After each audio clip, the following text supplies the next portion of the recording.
Jema, thank you, Sanjeev. And first of all, I must say that I'm very happy that this subject has been chosen because one, it's rare, it's not common, people don't talk about it, and how to connect it with the spiritual life and the change that we are looking for.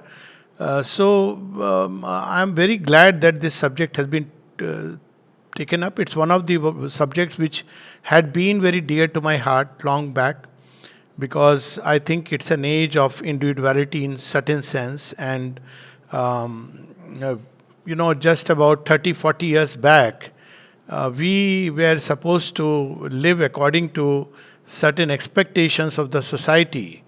And if somebody tried to carve his own way or think for himself, he was regarded as a heretic, sometimes a rebel, and people could nurture it in their thoughts but could not express it in life and actions. So something is happening without a doubt that more and more both rebels as well as the age of individuality has emerged, so much so that now the cycle is reversing itself. And now, if you say that I believe in society, conform to the social standards, you are regarded as an outcast. So, there is some deep truth that nature is trying to tell us or do for us. And therefore, we need to understand it. It's a very fascinating subject. But to understand anything, any truth, any fact, anything that we experience in life, there are two ways of approaching it. One is from below upward, see how it has emerged in the process of evolution. Or to have the top down view. The top down view is what the Gita would recommend, what Sri Aurobindo would recommend. The Ashwath tree, the roots are above, and whatever happens here, there is something which is operating as the will of the Lord. So we'll try to get into both the ways and then see how they blend together and form a beautiful synthesis. So, if we look at the bottom up view, because that's what we are aware of, we see that very early as the life of metal, differentiation starts. It's not individuality, certainly, as we understand, but there are differences. But we also see that along with these differences, there are some commonalities, and along with the commonalities, deep inside, we see a unity. Now, this pattern of unity, commonality, and differentiation on the surface goes throughout creation. We can see it in the plant life, we can see it in the life of the bird, the beast, and as the creature begins to rise up the ladder, we see that these differentiations become more and more marked. So now we zoom into the human life because that's what concerns us. So here also we see that there is an underlying truth of unity as human beings. Now I'm not talking of the larger unity, though that also exists, and we are very fond of saying all human beings are same. There is a sameness, there is a oneness deep inside, which is the basis of all human unity. But should this unity be at the cost of our individuality? Now, that's a big challenge because, see, if you look at religions, they try to flatten everything. If you look at ideologies, there are ideologies which flatten everything. The individual must subordinate himself either to the state or to a religion or to another ideology, and he is allowed a certain right for to himself. But this is very little. There is very little room or space left to the individual. But we see today more and more children, and one of their cry is that we need more space. Now, they need space psychologically, of course, and of course, they need space in many other ways, space to experiment, space to explore, space to discover things. So, this is a new thing which is happening today. So, when we look at the social evolution, we see these clearly three stages which are very evident. So, there is the stage when each is a unit into himself, a law unto oneself, moving around like the wild elephant. But as evolution takes up, there is a natural tendency to form groups. And in human beings also, there is the formation of family, clan, tribes, kingdoms, and larger units. And the individual is meant to subordinate himself to that unit. So, beyond the free floating individual, as we see in the way back ages of mankind, there is a society, and this society becomes so more and more powerful If you just go back 300 years back, 400 years back, when they were slaves, and their only identity was they were slaves. That's all. They were not even names. So there's the famous story where the mother recounts this story that when if a slave called his name, so that was a great assertion of freedom. He's not supposed to call his name. In our own Air Force setting, we had numbers. We were recognized. Now, of course, we had a name and a rank. So that's important. So this became slowly, we see that the society was so strong. We see that in the age of gladiators, and a slave could become a freed man only if he showed something exceptional and at the mercy of the so much he was at the mercy of the society that the society decided when he is in a combat whether he should kill the opponent or whether he should leave him. So based on whether they did a thumbs down or a thumbs up, the person had to react to that. So this was the extent, and this social evolution took many steps, stages, turns. We need not discuss that. It preserved a social order, but it was counter-evolutionary. The problem of purely social control is, whether it be a state control or religious control, that it becomes counter-evolutionary.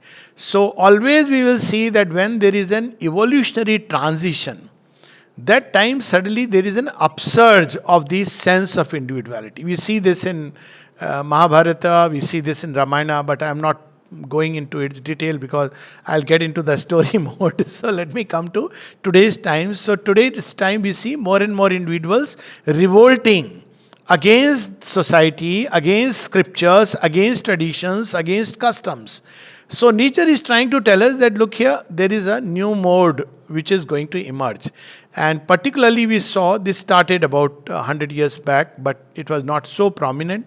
But we see this particularly from the 60s. So there was a movement known as counterculture movement, we all know, and individuals who wanted a alternate experience. They went into drugs, they went into new age music, they went into all kinds of things. And one of the first persons to recognize, of course, the mother and Shobinda have spoken about it, but the mother recognized this so well that when this breakaway groups were coming, they were called as hippies, like nomads. When they came to the ashram, then obviously, no spiritual religious place would accept them. But the mother not only accepted them, she gave them, especially the park guest house was actually built for them. Because they had their own lifestyle. We can't even use the word bohemian lifestyle. They just had they looked weird to everybody. And yet the mother made a remark, listening to their music. She said, barbarians of the new world. So they were breaking the old world, the traditions, the customs, and there was a sense of freedom that I want to be what I want to be. Now it has gone to a complete, such an extent that today we have postmodernism and wokeism where you can decide anything about ourselves. So this is where we see that the individual evolution has been hastened, almost accelerated by nature. So the question is this the end or there is something else which is going to come? How this individuality is created, etc., etc. So if we talk about what after this from the bottom up point of view, we become almost clueless because, one thing is clear that if there are individuals who want to live their life according to what they believe to be true and best, then one thing is true that the socialistic, communistic way of life is going to go away because it's just not commensurate with the individual liberty. So what should be the way out? Should it be liberty where everybody is allowed any which way? Now this will disturb the social order. So this is where the problem of the individual stands.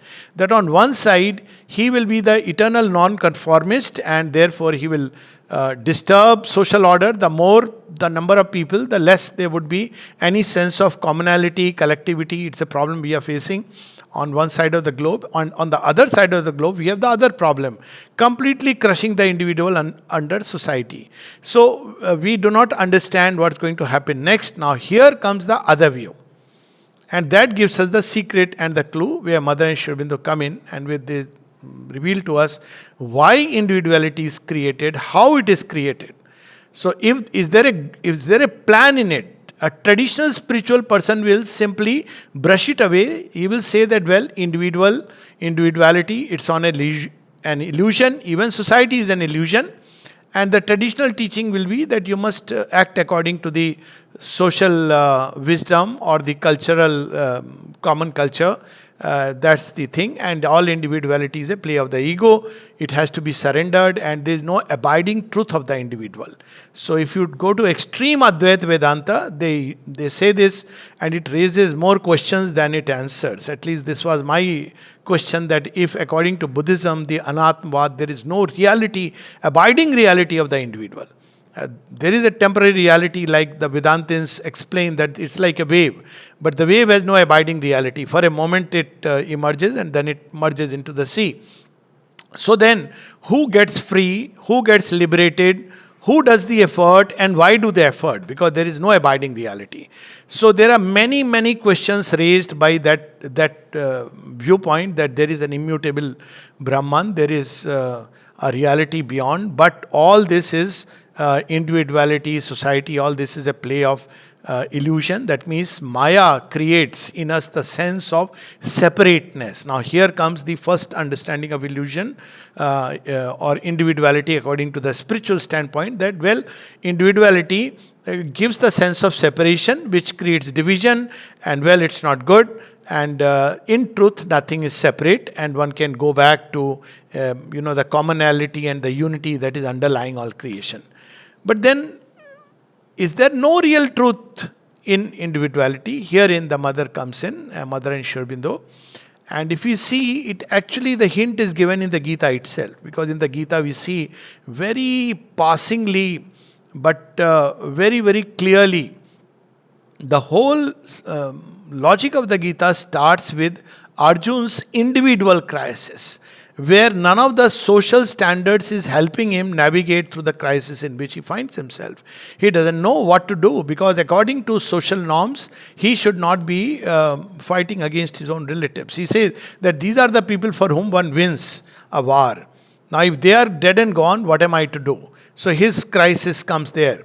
And neither the traditional religious understanding gives him any solution, because he quotes, or rather, he almost, we can see in the background there is Sankhya, in the background there is Vedanta, in the background there is Ahimsa, and all the highest standard, they just collapse. And yet he has to act. So therein, first time we see Shri Krishna laying the seed of individuality.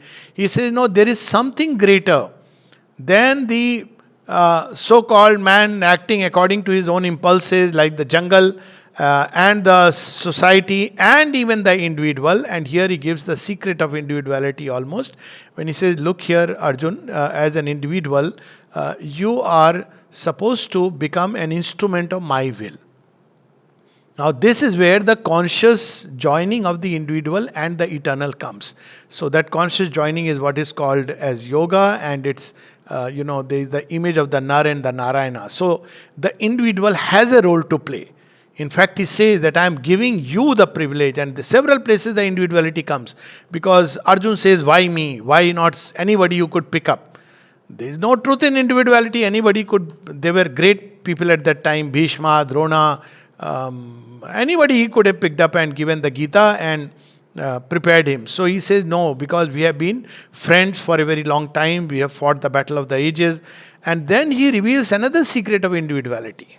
And he says that, well, the whole creation has emerged from me, etada yoni, but he says something else very, very interesting. He says, mamaiva ansha. So first time he gives the truth about our individuality, that you are my ansha. So it's something very beautiful and interesting. He also says that para prakriti jiva bhuta. So every jiva emerges, it has its own truth, because it has emerged from para prakriti, which is the divine mother. And then the Gita doesn't elaborate much, it goes into nature and all that. And at the end he says the highest truth of an individual is to get to the next stage of evolution, which is Sarva Dharman Parityaja Mamekam Sharanam Vraja. So he reveals three truths of the individual life. One is that there is nature which tosses the individual, and the sense of individuality is basically what we call as the ego individuality. And he says that this can be threefold: tamas, rajas, sattva. Now, we all are aware of that there could be the sense of individuality in tamas, where a person mechanically accepts that this is what I am. He doesn't question anything. He accepts that. Well, if you ask the person, who are you? He will say his name.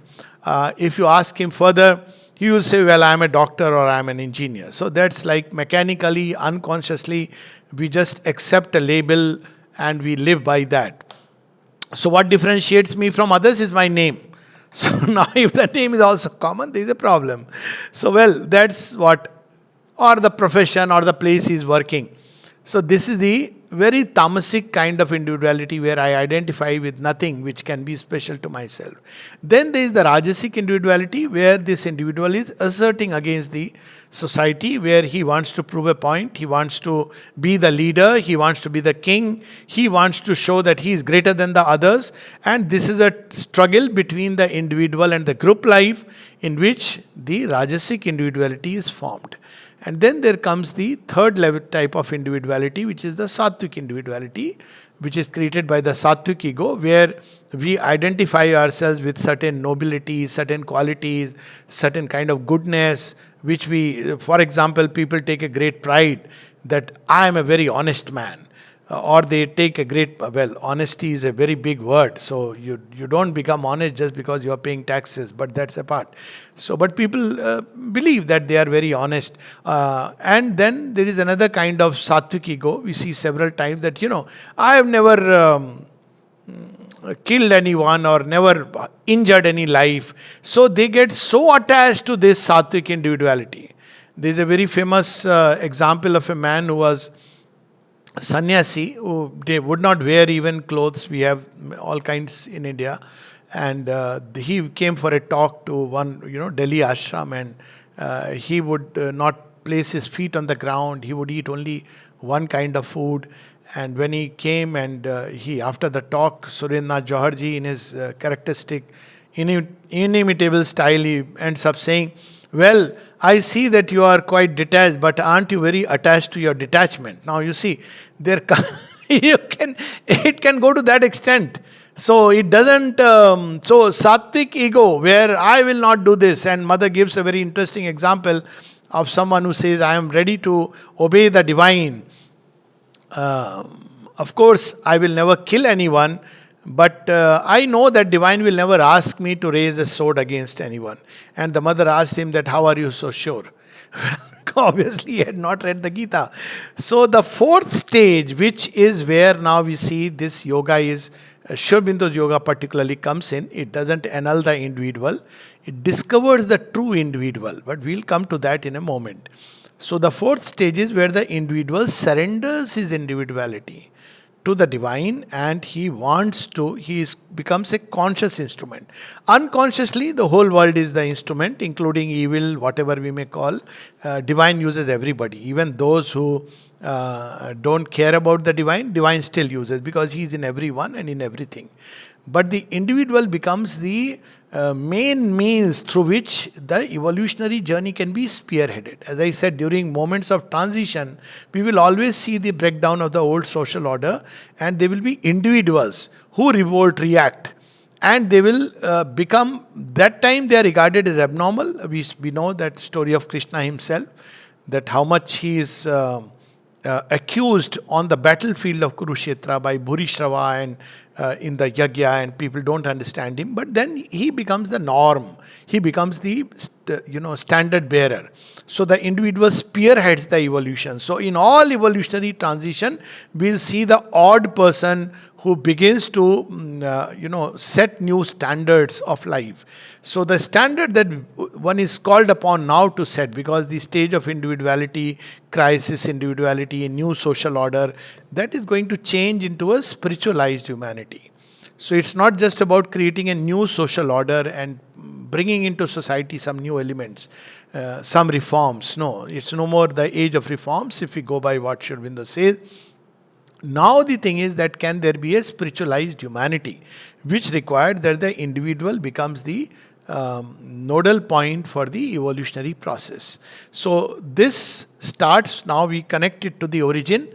So we have now three layers at which the divine acts, and three layers or poises that the divine takes. One is, of course, we know that the divine is up above, well, transcendent. What is meant by up above is simply that he is beyond all understanding, description, beyond the reach of the mind. So mind cannot reach, as the Ken Upanishad says, Yanman sana manute yenahur manomatang tadeva brahman tvam viddhi nedam yadidam upasate. So the Brahman, which is beyond the reach of mind, speech cannot speak about it. So it's the unmanifest in which all the future is there waiting to be born. It's the superconscient state. In the ultimate sense, the word superconscient is used in different sense, but the ultimate superconscient, which human mind in present state cannot, even its highest flight.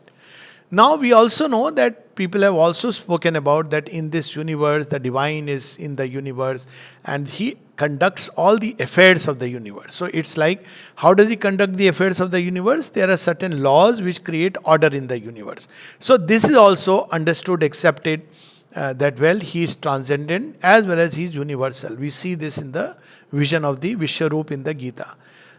But the third truth is that it's not just the transcendent and the universal, but also as the individual. He is not just the cosmic spirit, but also as the individual, the Jiva, the Jivatma. Jiva has two sense. One is that Jiva, living, anything which is living and existing, and the second is the Jivatma. So Jivatma has an abiding reality, and it is very interesting that at least I used to wonder, where has it come from? So in the traditional spiritual text, you will see that there are passing hints, no real descriptions. So passing hint is, as I said, Shri Krishna says, my ansha. So each one is, he passingly mentions para, prakriti, jiva, bhuta.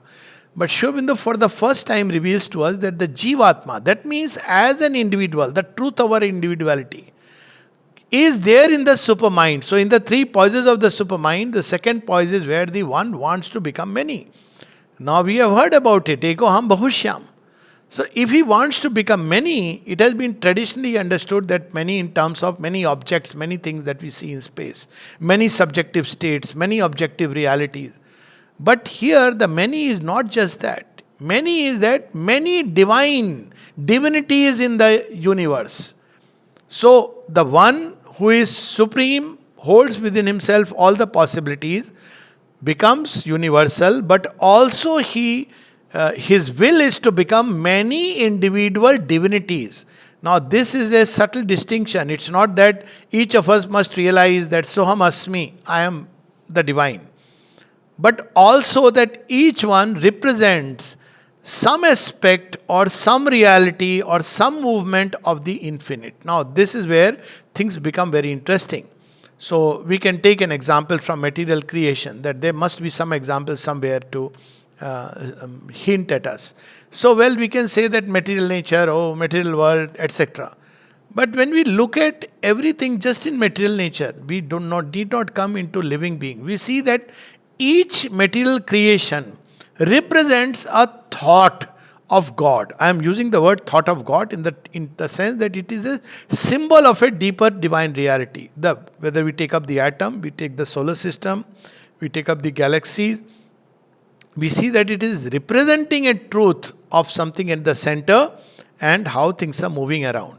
So it's a truth. Then when we come to Mother Earth, when we look at the mountains, so they represent a thought of God. I am using the word thought of God in the sense that it represents a divine reality. So what is the thought of God here? It is the earth which is reaching out to the sky. We can say aspiration of the earth. And that's why mountains are so refreshing. You want to reconnect with your aspiration, people would go into the mountains. Now, of course, there are no mountains which are left isolated. You will see tea stalls and Coca-Cola everywhere. So yeah, I'm saying in Badrinath you have the world's highest tea stall. So unless you go as a Himalayan backpacker to Mount Everest. But so basically they represent. When you look at river, so what is it representing? The flow. And river and mountain form a beautiful combination. The mountain is representing climbing toward the sky.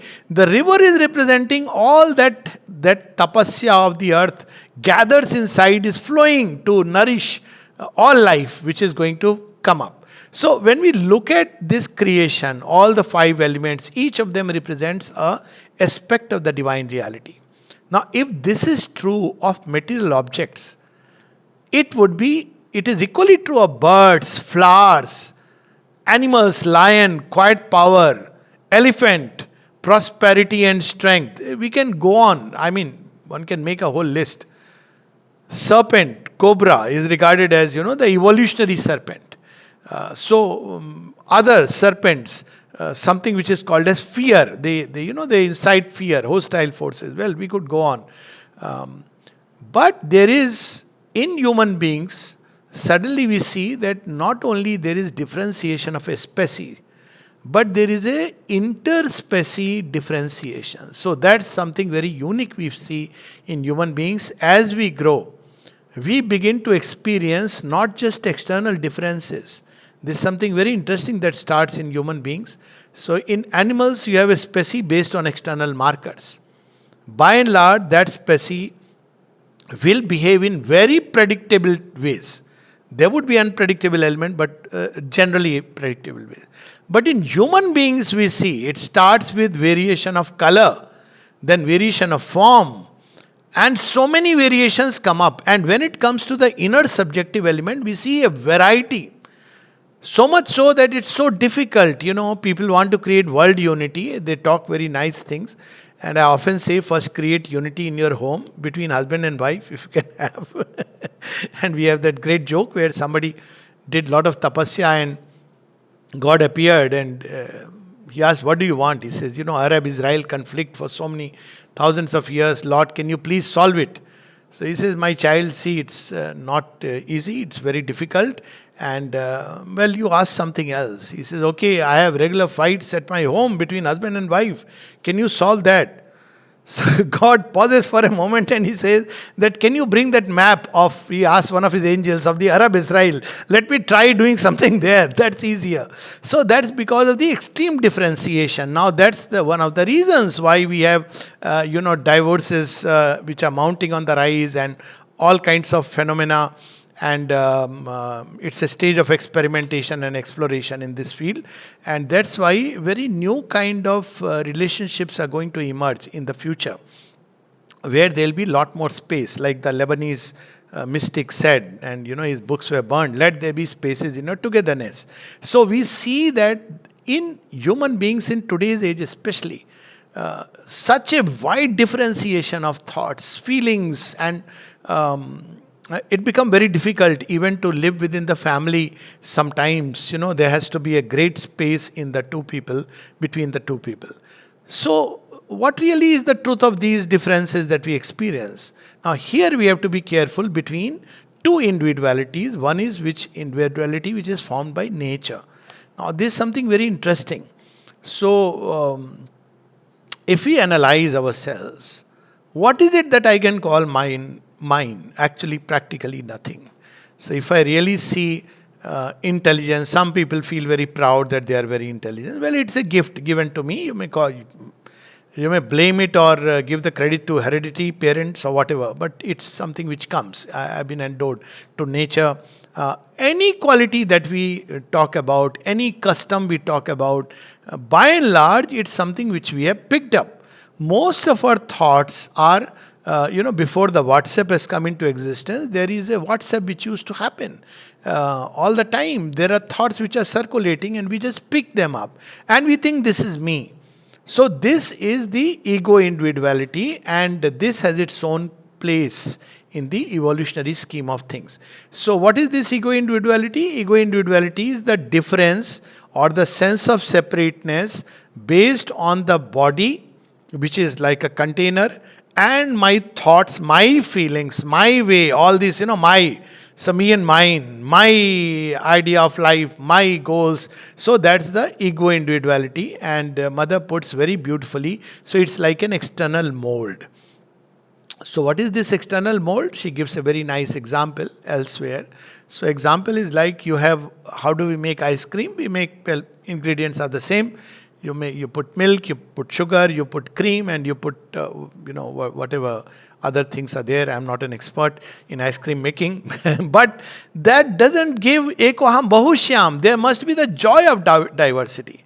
So now we come back to the purpose for which creation has been created or emerged, is to enjoy the delight of multiplicity. So just delight of oneness, we all know, but delight of multiplicity. So, coming back to the ice cream example, now we have different flavors. So, how do we have different flavors? Simply because out of that common pool, you have, one flavor of ice cream which has to be put in a certain mold. You have another flavor where you have kesar kulfi, you have different kulfi, you have butterscotch ice cream, you have whatever hundreds of types of ice creams. So they are all put in a different mold because now it creates variety and it creates a kind of delight. Now this is true of the ice cream. Equally for us, the first step of nature is to create distinct individualities. And in India, it was recognized. That's why it had, the idea of dharma is so vast. So we had place even for those who have a warring instinct. We didn't say that, war is bad. We said turn it towards a noble use. So we had the Kshatriya type. So we had, people who are seekers after knowledge, though it is still a type. But still in human beings, we saw the stratified differentiation of humanity, which we have forgotten today, because today we talk of all is same, all is good, everyone is. So this is that's not how truth operates nor nature operates. So there are people with very distinct characteristics. So in that individuality, which is still a formation of nature, there is some first touch of the divine element entering into it. And the Gita uses the word swabhava and swadharma. So Swadharma is basically the divine impulsion in the individual who is still identifies with his outer mold. So let's say, for example, in India during the upheaval time, so there was the Maratha kingdom, there is the Chola kingdom, there is the, Hayas, of course, they were not here, the Gupta Empire, and they were, those who saw the vision of the mother, the whole, the Rana Ranjit Singh's whole lineage, the Sikh gurus. But they all saw India according to their own image. So, why? Because, and yet they were all warriors, but they were fighting for ultimately a high ideal. Once they had a kingdom, it was to be run according to the highest conceptions that the Marathas would have, or the highest conception that the Sikh gurus will have. So this was the early experimentation wherein the individual pushed by his deepest impulsion, which is his swadharma and swabhav. So if we have to catch our true individuality, we have to catch the swabhava and the swadharma. So that becomes the nodus. And then deep inside this outer shell, we have the true individual, which is the psychic being. So we know that the great importance the mother and Sri Aurobindo have attached to the psychic being as no one else anywhere in the, because people talk about the soul transmigrating, but for what purpose? So people said, well, it's papa and punya and reward and punishment. I always used to wonder, does the soul engage in papa and punya? It's absurd, because it's a portion of the divine. And if the soul has no other role but to carry the burden of what some other members has done, then it's so silly. So, we carry on with these ideas, many traditional ideas. For example, now Pitra Prakshi is starting in India. So people believe that, you have to offer water and puja to all the souls. And it's going to start today after the Chandra Grahan and ends on Surya Grahan. So they say if you don't offer water, the ancestors will come and they will be very angry.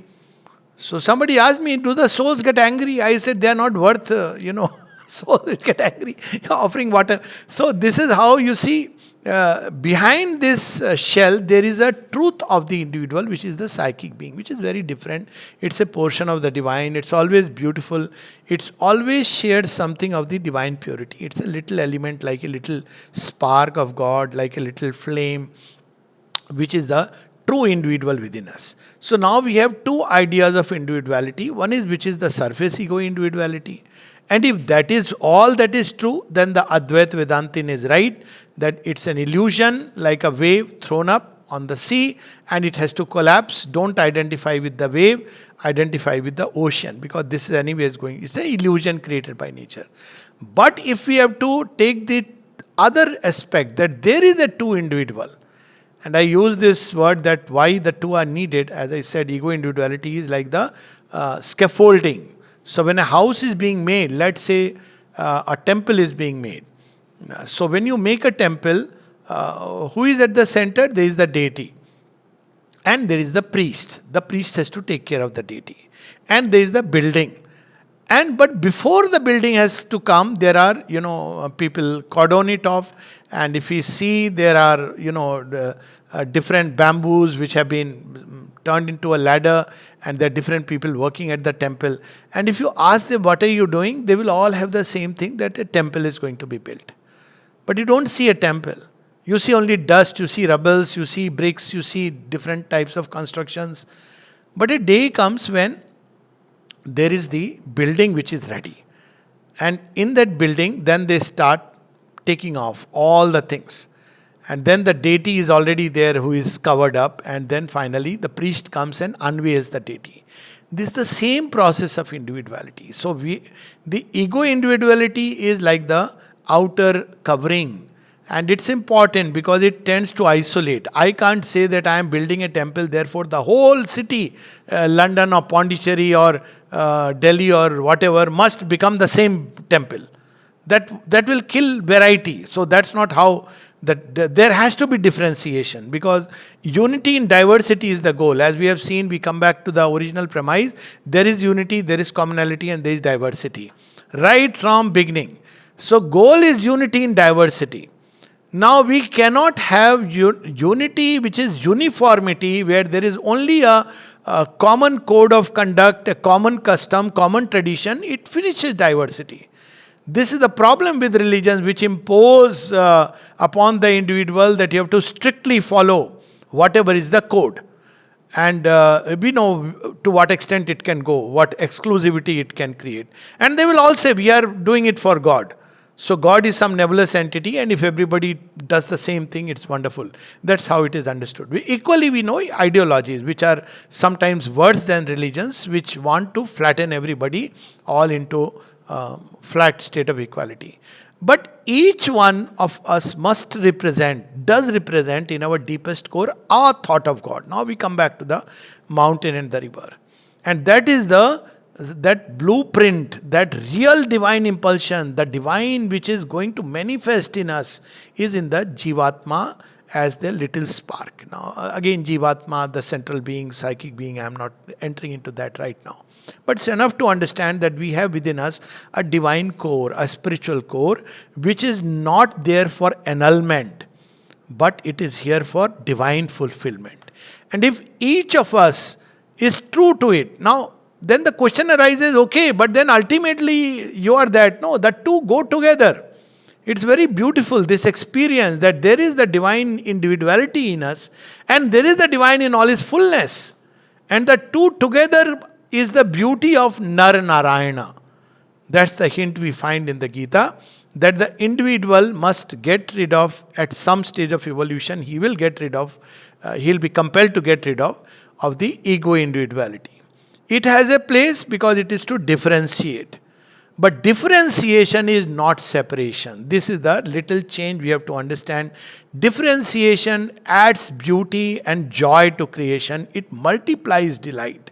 Every day morning, one of the scenes that I see from the window, my window, is the changing colors of the sky. And Sri Aurobindo speaks of that. And, it is differentiation. Now imagine if every day morning suddenly there is blaze of the sun.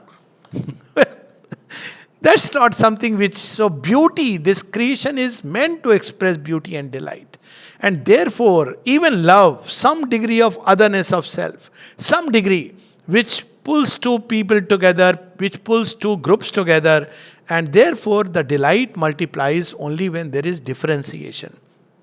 But ego misunderstand. Where does the illusion come in? Where does the delusion come in? That I am separate from the universe, a thing which is not factually true. So I keep saying, even a sannyasi who cuts himself from the whole world, forget about ashram. Ashram, you cannot live without being dependent on so many people and things. Sannyasis, they take medicine. So I ask them, where did the medicine come from? Somebody has done research somewhere. So you can't say that I am leading a separate existence because I am. But even a man who is in forest, who has given up all his clothes and who is living only on the things grown by nature, You are still dependent on nature, you are still dependent on the sunshine, you are still dependent on the rains and all these. So there is an interconnectedness in the universe. So first thing we have to understand is, number one, there is a true individuality within us, and there is an artificial construct of nature. I won't use the word false. It's a construct which is needed in our evolutionary process. And to prematurely get rid of the ego individuality is also not advisable. Imagine a tamasic person who is, anyways, everything is mechanical, who has not discovered what he is meant to do or who he is meant to be. Now, such a person takes to spiritual life, he goes back to that nebulous amorphous state. He starts all this, all is Brahman, like, Sri Ramakrishna's famous story that, elephant is Brahman, I am Brahman. So first one has to go with this idea that I am something or someone. But who am I? I have to discover. Bulla ki jana mein kaun. So that's how, one has to discover, who am I? And this, in the beginning, it will be, I am a name, I am my papa's son. After some time you say, no, I don't want to be my papa's son. I have done something, achieved something, and this ego individuality has its own place. And when this ego individuality is formed, then automatically when the time comes for the next stage, which is called as, when you have to discover the true individuality, Sri Ramakrishna uses the word kacha ami and pakka ami. So it has two connotations. One is unripe mango and the ripe mango. So unripe mango is only good for pickle or ampanna. But the ripe mango, now the fruit has become full. It is juicy, it is expressing all that it is meant to be. So prematurely demolishing the ego individuality is not the right thing. But when the mango is ripe, you see what happens? You don't even have to pluck it. The beauty is that when the mango is ripe, it drops from the tree. Of course, when it is almost dropping, people want to take it up because when it drops on the ground, probably animals will eat it. That's the human invention. But when the ego becomes ripe, it is ready for discovering the true spiritual individual. It is marked by the sense of a stifling feeling. And that's where the individual is discovering his own true law. None of the social standards are helping him. Even his own ideas of life, even his own wishes, they are not helping him navigate. So that's where crisis comes, when all yardsticks and standards fail. Sri Aurobindo describes in Savitri, an absolute supernatural darkness falls on man sometimes when he draws near to God. An hour comes when fail all nature's means, cast out from their primal ignorance, that he at length must cast from him his surface soul and be the ungarbed entity within. So this artificial individuality or the false individuality is the surface soul, desired soul, Sri Aurobindo uses, or the ego individuality, and deep within is the true soul. Now the sign of the true soul is, the true soul wants nothing except the divine things. So all aspiration, it wants beauty, it wants ideal, it wants truth, it wants flawless happiness, it wants perfect love. All the things that one aspires for, which are not yet, are the gifts of the true spiritual individual within us. And in each one, this aspiration will take a unique form. Whenever we try to standardize an aspiration, it doesn't work. So aspiration in somebody may take, I want to be a servant of the divine. In another person, it may take, I want to just wash the feet of the divine. Third person, I want to express beauty of the divine. Fourth person, harmony of the divine. Fifth person, knowledge of the divine. We may not use the word knowledge, divine. But this aspiration, this urge for progress towards something which is not yet, is the true spiritual individual. So we can say how he spearheads the evolutionary journey. So in today's time, there are all over the world people who feel this need, who feel this urge, who feel this aspiration, and the mother is tying her basket, bringing them all together from all over the world. So Matrugoda Workshop is one such place where people have, come together. And all over the world we are seeing that this movement is taking place. Now when this individual discovered, the psychic being, that this is my particular orientation to the divine, my particular connect with the divine, then it also discovered simultaneously that at the same time in each one the divine is expressing differently. This is something which one finds in the Sri Aurobindo ashram, something very beautiful. Here there are no standard sadhaks. If you look at Pranabda, Pavitrada, Champaklalji, Navchatji, we look at Nalanida, Amrita, all are unique. All are unique and all are equally close to the Divine Mother. Each one is expressing something. I know one incident where Champaklalji used to travel that time and he was sitting and listening to someone's talk. Chatnaranji was relating this story. And they wanted him to, oh, no, please, you come, you speak something. He said, no, that's for you. That's for you. You have to express that. That's not for me. His work is something else. So then we understand the joy of diversity. We join hands and collaborate, not as somebody, I must occupy somebody else's place or position. I must be where I am meant to be. See how beautifully it changes the whole orientation. I must find my own place in the universal harmony. If a flute starts saying, oh, I am all hollow inside, I want to be the percussion tabla. The tabla starts feeling, I want to be sitar. This is the ego individuality's problem. Whereas the psychic individuality says, well, divine is expressing me in this way. How beautiful. But equally when it says the divine expressing in another way in somebody else, it is equally happy. That's the plan towards which we are moving. So, discovery of the psychic being, and finally, last word before we take questions. That's why the mother said something very interesting. She sees Rijuta, one of the American girls, and she sees that how her psychic being is materializing as the supramental. And she says, but yes, of course, it is the psychic being which will emerge as the supramental being. Because up till now, psychic being has emerged as the mental being. I mean, mental being is distinct, but mind is the only instrument. It has not been able to bring out the deepest and the highest divine possibility. So now it will bring out the supramental being. So each of us in the supramental world will be distinct and unique and different, but not separate. This small little thing, if we can understand, life will be so beautiful even if we can intellectually understand. That will bring in inclusivity. The supramental world will have place for everything and everyone. Even Sri Aurobindo was asked, will cooking be part of it? So he says, you mean supramental cook? And he says, why not? Why not?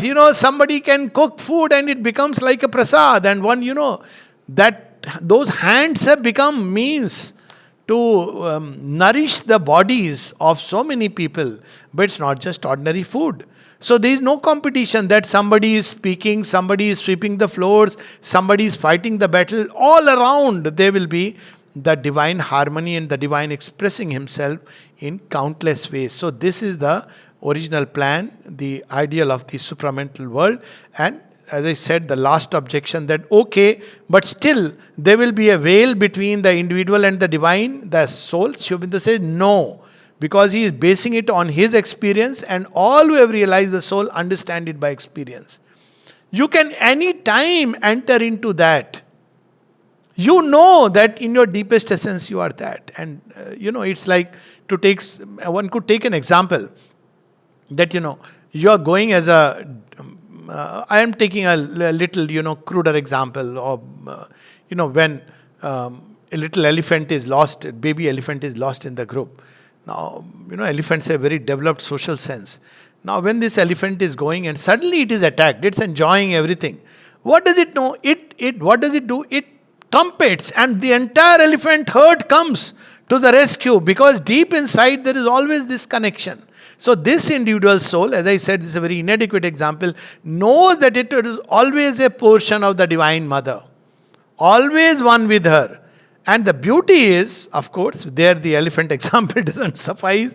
Though some animal scenes, when I see how different species, which would normally attack each other, suddenly they, nurture each other. Some of the videos that I keep seeing those little shots where the cat and the dog and the tiger and they become friendly. Because deep within you discover that oneness. So you appreciate the differences in the world much better. Because you see this as a part of a great jigsaw puzzle. You see the whole world as a garden where we don't want sameness, we don't want uniformity, we want unity. And unity is something which cannot be created by annulling diversity. This is the dream, and this dream can only be fulfilled when we discover the true spiritual individuality within us and not the artificial constructed ego individuality. Now, this is where creation is going, and that's why we see the acceleration, and that's why the mother and Sri Aurobindo, who can fulfill this dream that all of us carry, all of us who are in our awakened thought, carry this dream that it should be a diverse world. It gives a great joy, but at the same time, this world should express unity. And this applies at every level. Nations have their soul, individuals have their soul. Behind the artificial construct, there is a truth. And if all these nations discover their true soul and not their ego self, Sri Aurobindo gives that example about Germany, that it was searching for its soul and it mistook its vital ego as its soul. So the same law applies. If nations discover their soul and unite together in a harmonious yagya, rather than a conflict. So ego individuality, as I said, required at a phase, conflicts through which you oppose, you are shaped, you are chiseled. But another phase when we get rid of this ego individuality, discover the true soul, which also discovers simultaneously the divine in his universal reality, divine in everywhere, in all things, expressing himself in different ways, and it also discovered the transcendent who is beyond all this. So that completes the entire cycle of the transcendent, universal, and the individual. As it is said, I'll close with that, in the Christian tradition, the Father, the transcendent, the Son, the individual, and the Holy Spirit, the cosmic. So it's there in every mystic lore. We have only forgotten about it. Jai Ma, if there are any questions, I'll be happy to take up.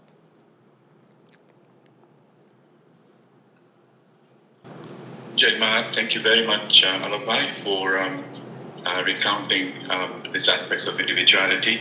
While people might want to ask questions, if I may start off with one question myself. Sure. Would you please remind us how the Mother has said that how the individual can influence the mass? Yes. And anything the individual can do will also influence the mass, please. Yes, so I'll take an example of an image, and the image is of a javelin or a spear. So, what is the first contact point with that which is other than itself? And it's the point of the spear. And so, the individual is like the spearhead. And in the beginning, when as I said, there is some urge in the individual, which always invariably creates a conflict with the society. Even ego individuality is formed like that. But the true ego individuality. So it is formed when the individual comes in conflict. There is a very beautiful saying that I had read long back. The most beautiful, we have those shells which are sold in Pondicherry. They are formed when the entire ocean pushes against these little, shells of mollusks, and they are shaped by all this into something very beautiful. So initially, the individual comes in conflict with the world at large. But slowly, after some time, he is the spearhead. Maybe after he is gone. We know so many examples. People during the time of Krishna, they could not understand the love of Radha and Krishna. They were never married. But today we talk about Radha and Krishna as the benchmark of love. Nobody can imagine. So individual spearheads, he is the trendsetter or the norm setter. But to really do it, he must discover his somewhere the true individual impulsion, which is like the Swadharma. Otherwise, he will be a trendsetter like, Armani and others. You discover fashion, things which are like fashion and they go out of fashion. So that way he doesn't become, he is only simply just altering variation in the same. After some time, bell bottoms come back. So that's not what, that kind of individuality cannot really be the spearhead. But if we look at, for example, now we may like it or not like it, but jazz music came into existence. And it's very interesting when we really look into its past, how it emerged as a revolt to the very traditional, things which were existing. It has its own logic and it has its own magic, and there are people who are now into it, and we may curse them or whatever. I don't mean myself. I enjoy portions of it, but I'm just saying there are people who would say they have not gone into it because they're holding on to the past. So many things like that have emerged into society. For example, I say it very openly. Recently there was a conflict also regarding certain Babaji is saying something, that live-in relationship is going to be the future, whether you like it or not. And mother has spoken about it in 71. When she was asked about marriage, she says, well, marriage is only for those who still feel it necessary. And in fact, she says that, well, she saw it very far, that, when marriage, okay, it has its beauty, charm, old world charm, all that is fine. But then it also becomes a prison, you can't come out. There's so much legalities involved, there's so much pain, bloodshed involved. Whereas when you have a live-in, well, you can step out, especially for a woman. So it was part of the woman empowerment, and this shift took place because they initiated many things at a very individual level. I'll give one example of Sujata Nahar and not Sujata Nahar, sorry, Light the, I am forgetting the name. She was a Bengali lady, very beautiful, tall, and another Abhay Singh Nahar, again tall, handsome. And when in 1947, after India became free, and then there was a march past. This was 54 now when India became, French acceded. So mother had prepared a march past through the city, and they were practicing for it through what is today the beach road. And there were locals who threw stones. Why? Because how can a girl march with a woman, with a man? And when this was told to the mother, mother said, ignore, you continue. Today it's a trend.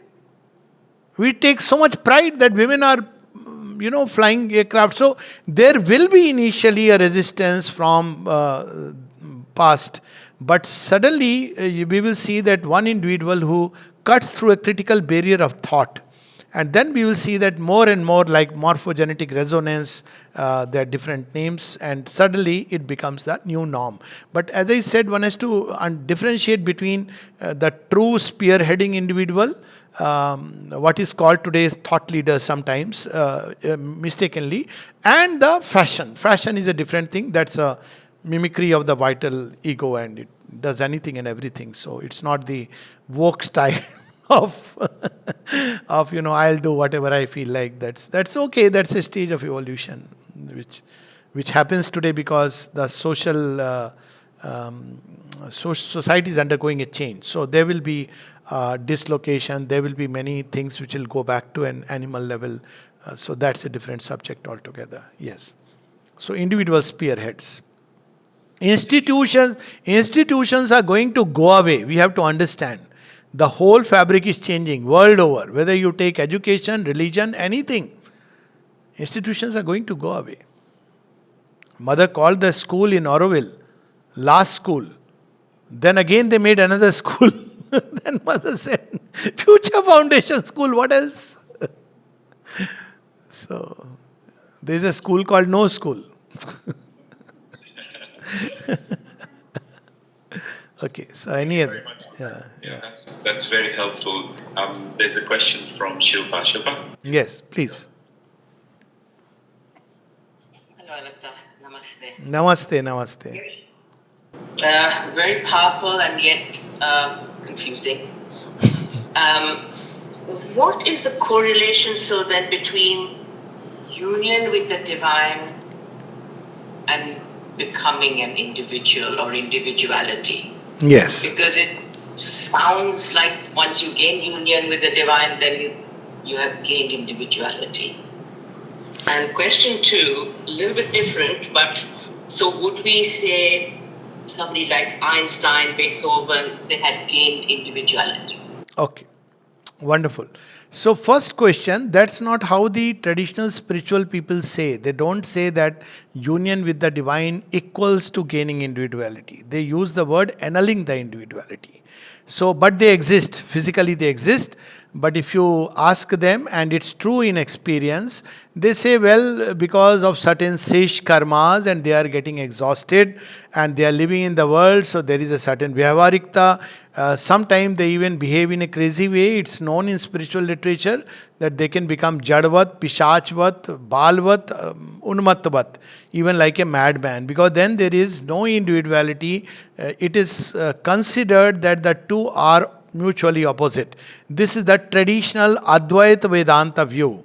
And even in the most liberal views of individuality, which we find, say, in Abhinav Gupta's writings or in Visishtadvaita, even there, so individuality is only like okay, it prolongs the joy of the play. Sri Ramakrishna puts it like that like, a thin separation is kept between the individual and the divine, like the bhakta and the bhagwan. So there is the joy of the play. But individuality, as we understand now, when the union comes, that goes away. The ego and the divine are not commensurate with each other. So what we understand is ego individuality that doesn't exist anymore. They will oppose each other. So third understanding of individuality in the tradition is that, well, the individual continues keeping the little veil so that he can be of help to the world, but at the point of the great transition he merges, so he loses completely. There is no individual remaining at all after that. He merges, there is dissolution, so they are all incompatible. And that's why you see in Zen Buddhism, they say you can't talk about Buddha. Even the staunch Buddhists, they don't like, because Buddha doesn't exist. It's only in Mahayana Buddhism that we talk about Buddha who has turned back, and he is a being of compassion from whom one can take help, he loves, and you can take guidance. But traditional Buddhists will not like it because Buddha doesn't exist anymore. He has gone into nirvana. So the teachings are there and you have to walk that way and discover it. But here comes Sri Aurobindo's uniqueness, and of course the Gita, though the Gita doesn't elaborate upon it beyond a point. But here the individual and the divine, they know each other as one in their difference. So what does the individual discover then? He discovered that it is a portion that has been put forth into the play for the joy of the play. So he can at any point of time withdraw. But he fulfills God's will. So as long as God's will is there operating in creation, he chooses not to annul his individuality. But this individuality is always conscious, is a portion of the divine. So there is a kind of union which is possible, and that's where supermental comes in. The three layers of the supermind. So there is a union in the supermind where unity and multiplicity on the basis of the psychic, they coexist. But if you ask traditional spiritual person, they don't believe that can coexist. Of course, having inner experience is a different matter. That's not union with the divine. There are steps on the way. One can have nice experience, peaceful feeling, descent of peace, let us say. One can experience joy, ecstasy. One can have a vision of the divine. But that's not union with the divine. So that they are glimpses of the divine. So there the ego can stretch itself up to a point beyond which it has to abdicate itself. There is no other way. So that's how the yogis would explain. So here the difference is that you discover that you are divine in your deepest truth. Sri Aurobindo describes it in great detail in this chapter on the life divine, Brahman, Ishvara and Purusha, which recently we were taking. And then he takes this up in great length in the very next chapter, Eternal and the Individual. So you are aware that you are eternal. I'll give an example. Say for example that you want to sit and you are sitting, and if somebody asks you that what are you doing, you say I am doing nothing. So who are you? Now a person who is one with the divine says I am nothing, divine is all. Next moment he is impelled to write a poem, he is impelled to play music.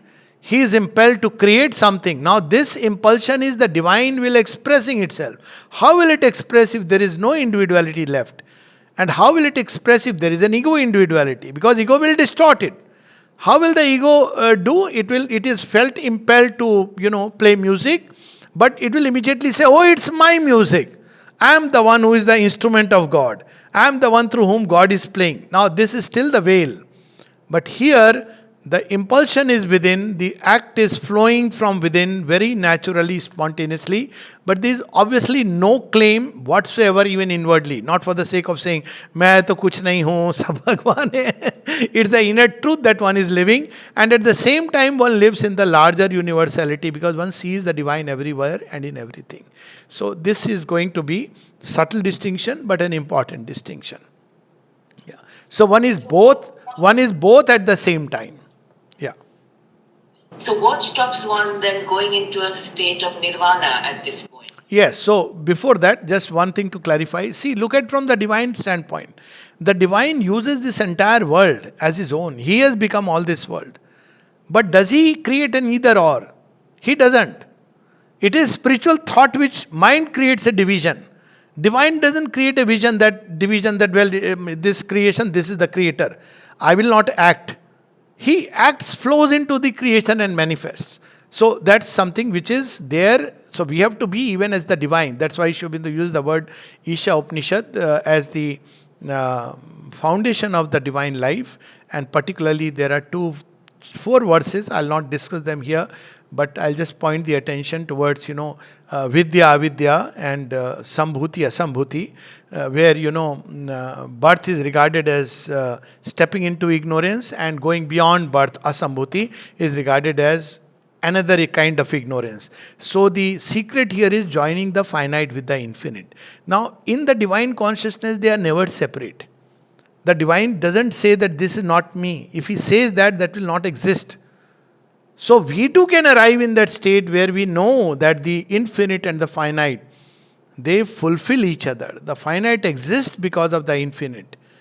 The ego doesn't understand that, but the soul understands that the finite soul is always conscious of the infinite.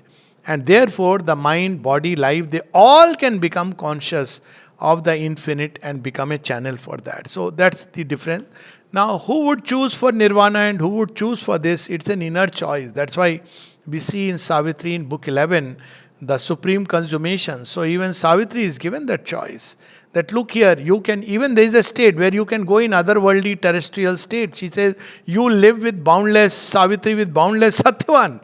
Live forever, like Pururavas and Urvashi, which even though, recounts in one of his poems. She says, you can dwell forever there. Why do you have to bother about, human beings, humanity, earth? It's anyways going to go away. Get into. So we have the possibility of nirvana. We have the possibility of dwelling forever, like Narad, in the company of the divine in whatever respective form. But we have the possibility of returning back or working for the great consummation of the divine will in humanity. Now, who will do it? Who will be? It is an inner thing. One cannot convert anyone. But if you ask me in general, the general will is towards the manifestation of divine truth upon earth. That's why if you ask people why they want to choose nirvana, why do they choose nirvana? Mother says, to begin with, very interestingly, if the Lord wanted only nirvana, there would have been nothing but nirvana. So, see, this making nirvana as the end goal is an logical absurdity. Either the divine went crazy when he, created world. And then he said, oh, I'm sorry, I did a mistake. It's terrible. It's full of suffering, pain. Get back. Into what? Into that state from where you began. So, these philosophies or these metaphysics have not taken into consideration that the soul is not a static supernumerary, but it's an evolutionary thing. So that maybe some other day we can talk about the psychic being and what it really implies. It's an evolutionary process through which it goes, not to annul, but to fulfill. So this is one part. Then now she says that this creation has been created for the multiplication of delight. Now, if you tell those who are seeking nirvana, what is the reason why you are seeking nirvana? They start with the standard thing which the Buddha says, the four truths. And one truth is, the first truth is dukkham, suffering is the reality. Now imagine if by some reason, some magic, some whatever, let's not discuss that right now, suffering is gone and this world becomes truly beautiful. We'll take a census again, what do you want? And if we give this choice to people, that one is maybe after 300 years the world becomes truly beautiful, And the other is annulment, because if you are annulled, you don't even know there is annulment. That's the beauty. You can't even congratulate yourself. I have nirvana. There is no you. So if you give this choice to people, then Shobindu says, and I completely like 75%, majority will choose for transformation and fulfillment. It's because this option was not there. There was only option 0 and 1. Now we have option infinity, not just 0 and 1, option infinity. So, and some souls know it intuitively. Like for me, the entire, I've read almost every possible book of spirituality, Eastern, Western, under the sun, and I gave up all. Very beautiful, very inspiring. But at the end, they spoke of nirvana, and I said, I can't, I don't want that. And a God who sends you in suffering and goes through karma, and then at the end, you are taken back into where you were. I said, such a God I can't feel a natural love and worship for. Now, again, that was my individual formation, that society, people didn't like it. What kind of a thing? You are saying you can't worship God. I said, such a God I can't worship. That conception of God is anathema to me. A God who sends us here at the end just asks us to come back into some state of static peace, and then we are governed by karma, which we didn't ask for all this. So, but if you understand from Shri, so these were my unanswered question, and therefore I'll give you one example of one last little thing on this question: which are the souls? I believe there are many more souls like that. So, in one of my interaction with children in one of the schools, one 12th standard girl suddenly tells me, sir, I'm sorry, you said beautiful thing. The talk was on something else. So, but you know what? I don't believe in God. I said, no problem. God believes in you. You don't have to worry. But tell me, what is the God you don't believe in? She said, a God who sends us to punishes and rewards us for karma, sends us to heaven and hell. I said, great. I too don't believe in such a God. We are on same page. Then I asked her, what is the God in which you believe in? She said, a God who is all love and compassion. I said, perfect. That is the God. So don't have to believe in the conceptions of God of religions or traditions where he created an illusion, a great illusion maker. And not only that, he is not even the illusion maker. It's strange. That used to be my problem with Advaita Vedanta. So there are many more souls like that. I am sure I have met them who don't accept this annulment. They want fulfillment. And if you show them the option, they will choose it. But we don't show them the option. That's how it is. Sorry, just one odd question, Sajid. Bit tangential, but so those who choose to go into nirvana, they don't come back into the... Yes, they have a choice. Yes, with humanity, this choice becomes. You can quit the game or play the game to the full. Yeah, they have a choice. They don't come back. In fact, there is no they anymore. They go back to the primal state, and I would add, what a waste of lives, after which you just go back into nothingness. But it's okay. There are souls that choose it, and it's valid. Option is valid. Yes, so there was a question somewhere. I saw somebody click. Yeah. Shilpa, what's your second question that I answered? I can't remember what the second question was. Einstein, Beethoven. Okay. Glad. Yes, they were definitely. All those who have thought differently from the standard way of thinking. Why won't you include Max Planck, my favorite? I would add him to the list of Einstein. And Beethoven, yes, anybody who gives to the world something new and beautiful. Not just a thing which is fashionable, but something that endures. Kalidas, who brought a completely new dimension to the spiritual literature. Deeply spiritual, but deeply sensuous. I just freak out on. I love his. So yes, all of these people have, been very individualistic. Very individualistic. I'll give you one example of Indian musician Pandit Jasraj. What a vocalist. Anyways, so he was to play in one of the Krishna temples. And then before, everybody is going inside the temple to do pranam, and there's a big queue. So Jasraj has recounted this experience later on. He says, I was also thinking I should get into the queue, but I was feeling hesitant. You feel, array, what is this rush? And you're not going. Then he had a vision of Krishna. And Krishna tells him, let them worship me this way. For you, your music is my worship. Now this is something amazing. The man he has sung beautiful Krishna bhajans and doesn't go inside a Krishna temple to show that I am a bhakta. So they're definitely fiercely individualistic. All these people. Thank you. I'm mindful that you probably don't have much time, but there is one more question from Sushma, if that's okay. Yeah, sure. We can take up. No hurry. Sushma, please, go ahead. Namaste, Alok Bhai. Namaste. Very enlightening talk, as always. It's just a quick comment, really, about from the discussion of nirvana you had. I think traditionally in spiritual poetry there has been mentioned, maybe not as much as the evolutionary aspect of it, but there has been in spiritual poetry mention of coming back again and again in further lives. Yes. Just a quick example of Narsi Mehta, who is the Gujarati Adikavi. Yes. And he said a lot of things about Advaita as well, but he was a Krishna Bhakta. And his two lines, very famous lines are Harina Janmato Mukti na mange. The people who are Harijans never ask for mukti, but they want Janmo Janm Avatar re. So that Nit Seva, Nit Kirtan Ocham, Nirakhanand Kumar re. Yes. So that we can keep serving the divine. And So doing the darshan of Krishna. yes. Of, Yes, and thank you for mentioning Narsi Mehta. He is one of my favorites too. So, yes, there is a mention. The Bhagavad itself speaks about that I don't want moksha, I want to be born again and again, 1,000 times. So, since we are at it, very passingly, I may mention that one of my first poems in English that came as an inspiration was 1,000 times shall I return to be thy clay, O master run. So long back, God knows when, I've forgotten. But as a youngster, this came very naturally. So yes, there have been traditions. But as I said, that is that little veil of the Bhakta and the Bhagwan. I did mention that yes.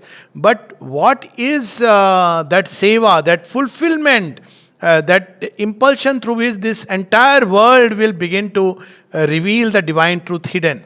Because seva can be of two kinds. Many masters speak of this, of return. So one seva is like Buddha's, Mahayana Buddhism, if you read, he speaks of returning, Amitabha Buddha or Maitreya Buddha. But it is to awaken other souls to come back. So that little slight difference which is there is that, well, I'll come back again and again so that others may, turn towards you and eventually, but yes, in Krishna Bhakti, as I said, Krishna, first time we have this idea of Leela and not Maya. So that's where it comes from, which is very beautiful. And I completely agree with you. There are seeds in the spiritual literature. Many other places I could point, but this seed has been fully developed. And I suppose it's been fully developed now because the time has come. So nature is creating more and more. You see how Narsi Mehta was misunderstood if you read his life. Even his wife. What is this man? He's always in Krishna Bhakti. And my daughter has to be married. So if you read the life of these people, they were so misunderstood during that time. Subsequently, yes, because the world recognizes them, like the spearhead. Yeah. Wonderful. Thank you so much, Alok Bhai, and for giving us this time and clarifying aspects of individuality.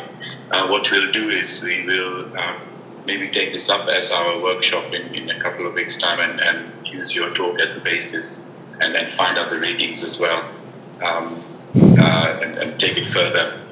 And hopefully we can have you back very soon with other topics. Always. Most welcome. It's a joy. Yeah.